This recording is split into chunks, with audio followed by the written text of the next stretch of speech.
بسم الله والصلاة والسلام على رسول الله. ازيكم يا حبايبي؟ عاملين ايه؟ يا رب دايما تكونوا في احسن حال ان شاء الله. النهارده هنعمل ايه مع بعض؟ هنعمل مع بعض وجبة اقتصادية منسية زي ما بيقولوا، يعني مش كل الناس عارفاها ومش كل الناس بتعملها. هنعمل بربع كيلو لحمة، ده يقضي بسم الله ما شاء الله انت وولادك والجيران وكل اللي تحبيه ان شاء الله.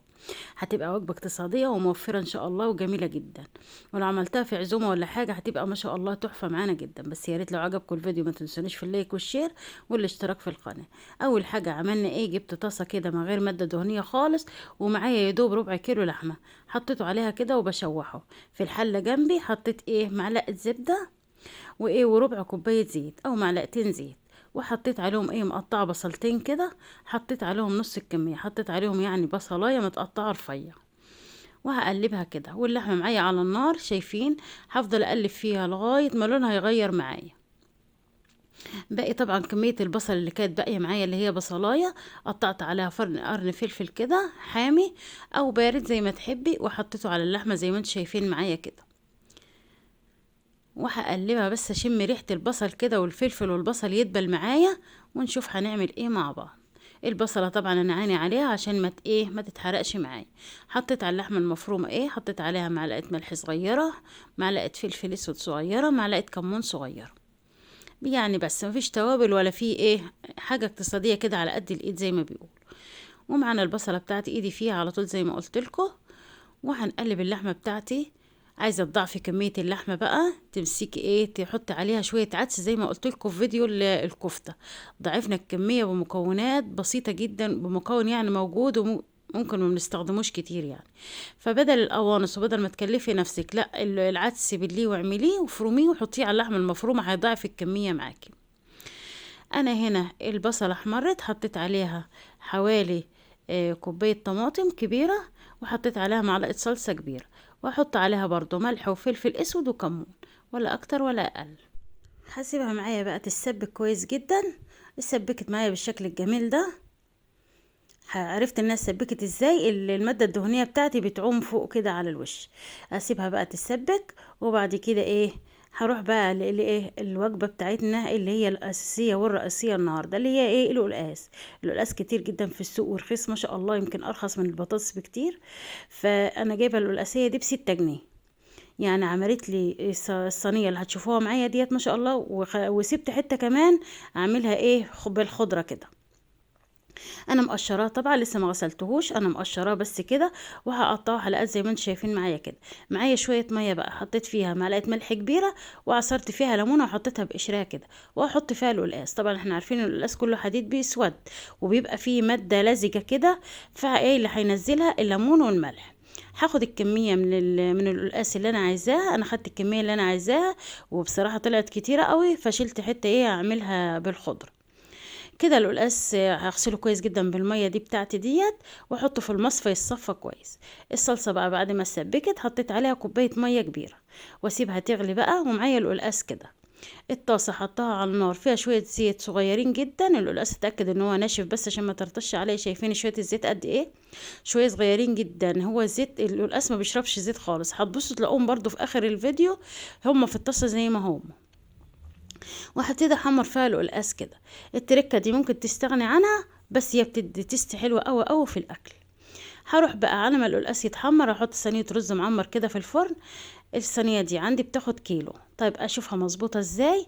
نص الصباع كده اغرزه في الرز، ونصيه فاضي فوق، يعني اللي فيه المكان اللي فيه الرز قد المكان الفاضي في الصينيه.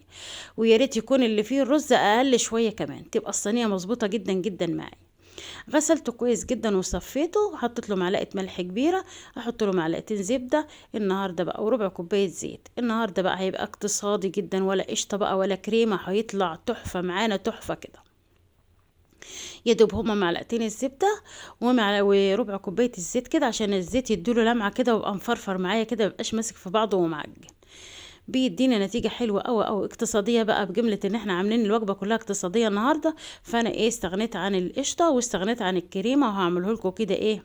اقتصادي كده. عندي اللبن بتاعي كان في الفريزر، حطيته على النار يفك شوية، عشان كده مدخن عادي. لو مش عايزة تسخنيه ماشي، حطي اللبن عادي جدا، بيبقى حلو جدا برضو معايا. ولعت الفرن بقى فوق وتحت، وهحطه. لو عندك الفرن زرار واحد هتولعي من فوق، ياخد وش وبعدين لما ياخد وش تحطيه من تحت ايه يغلي معايا، تولعي له من تحت يعني يغلي معايا ويختم معايا كده. بقى ايه على ما الرز يستوي اكمل الوجبه بتاعتي. سبت الميه تغلي في الصلصه كويس جدا، ورحت على القلقاس بتاعي بقى اقلبه. يا دوب خد لون خفيف كده، هو ده اللون اللي انا عايزاه، بيدي تيست عالي جدا جدا وحلو قوي، ممكن تستغني عنها خالص، بس بصراحه انا بعمله كده بيطلع تحفه معايا.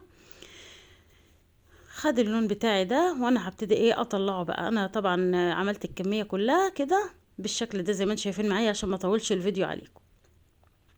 هطلعه كده، شايفين شويه الزيت بقى زي ما هما ما قالوش ولا حاجه. حمرت الكميه بتاعتي كلها معايا. الطاجن بتاعي كده ايه البايركس، عندك اي صينيه اي طاجن بغطا من غير غطا هيمشي الحال. هبتدي احط طبقه من القلقاس كده تحت. طبعا القلقاس بقى من الليمون والملح هو كده كده يعني ايه، انا سيبته فيها شويه دق كده وطعمه تحفه. عملته بقى على ما عملت الصلصه وكده كان شرب منها شويه. هبتدي بقى احط اللحمه المفرومه. طبعا زي ما قلت لك ممكن تضاعفي اللحمه المفرومه بالعدسه وجبه زي ما عملت لكم في فيديو الكفته قبل كده. والكميه دي ما شاء الله كبيره جدا، يعني ممكن تعمل صينيه اكبر من كده كمان، بس انا عملت الكميه دي. ممكن انت تكتري القلقاس شويه عن اللحمه المفرومه، هيديكي برضو نفس النتيجه وهيديكي طعم حلو جدا. هبتدي ارصه زي ما انتم شايفين معايا كده.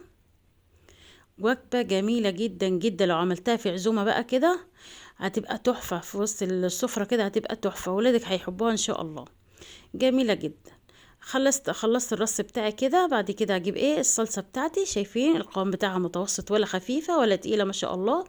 هبتدي اسقي بيها الايه القلقاس بتاعي زي ما انتم شايفين معايا كده. تحفة، ريحتها بقى تحفة، ولا حطيت عليها اي حاجة خالص ولا كلفتني اي حاجة خالص، هو اللحمة المفرومة. ولو ما عندكيش لحمة مفرومة ممكن تستغني عنها وتعمليها بنفس الطريقة كده في الصينية من غير لحمة مفرومة، هتبقى تحفة جدا. حطيتها بقى في الفرن مع صينية الرز كده عشان يستووا كلهم مع بعض. طلعت معايا بالشكل التحفة ده، بس لو كان الوش هيحمر معاكي من فوق طبعا انا مولعة الشواية تغطيها، ما عندكيش شواية مولعة تسيبيها كده. هزينها بقى بايه بفلفلايه كده باي حاجه خضرا عشان تكسر اللون الاحمر معايا. شكلها تحفه وطعمها والله ولا اروع، وحاجه كده فيها بركه كده ومبروكه. اي حاجه فيها صوص بتبقى تحفه. شايفين الرز بقى بسم الله ما شاء الله عامل ازاي، ولا حطينا قشطه ولا حطينا اي حاجه خالص. شايفين شكله عامل ازاي، ولونه طالع مظبوط جدا ومفرفر بالحبايه.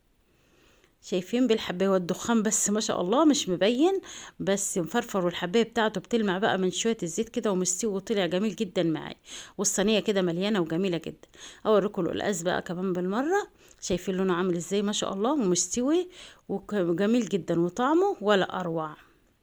وده كان الفيديو بتاع النهارده. يا ريت لو عجبكم ما تنسونيش في اللايك والشير والاشتراك في القناه. والسلام عليكم ورحمه الله وبركاته.